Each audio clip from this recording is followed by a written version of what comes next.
semua. Assalamualaikum warahmatullahi wabarakatuh kepada hadirin sekalian.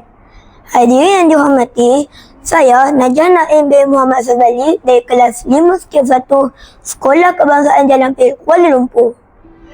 Pernah tak kalian rasa dunia kalian ni hanya berputar dalam skrin komputer je?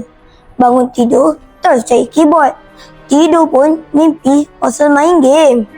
Tapi apa jadi kalau dunia selesa kita tu tiba-tiba diganggu oleh seseorang yang kita paling benci?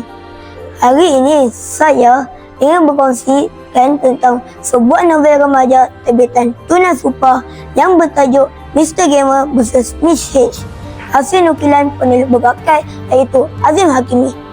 Buku ini bukan sekadar cerita cinta monyet biasa, tapi ia tentang pertemuan antara dua personaliti yang ibarat langit dengan bumi. Cerita ini mengisahkan tentang seorang remaja lelaki yang bernama Haris Hafizul yang sangat obses dengan dunia permainan video si Mr. Gamer. Hidupnya tenang dengan strategi dan misi dalam game, sehinggalah muncul Miss H. Siapa Miss H ni?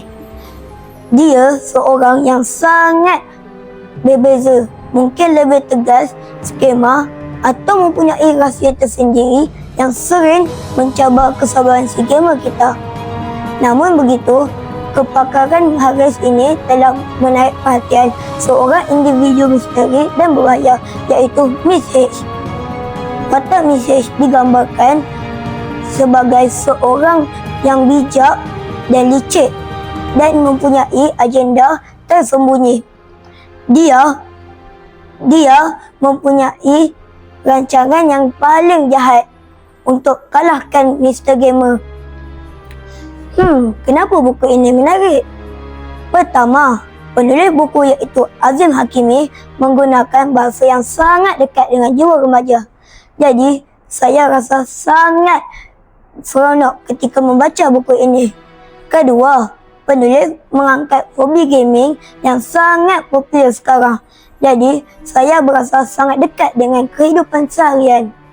Walaupun nampak santai, buku ini menyelitkan mesej tentang disiplin diri dan bagaimana mengimbangi hobi dengan realiti kehidupan. Adakah Mr. Gamer akan terus menang dalam game hidupnya, atau Miss H akan berjaya kalahkan Mr. Gamer dalam game hidupnya?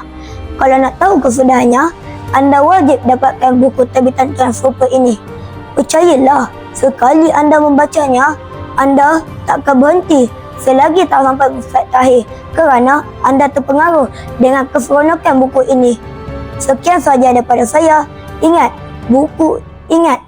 dunia ini bukan sekadar game, tapi setiap pilihan kita ada tingkat seterusnya. Sekian, terima kasih.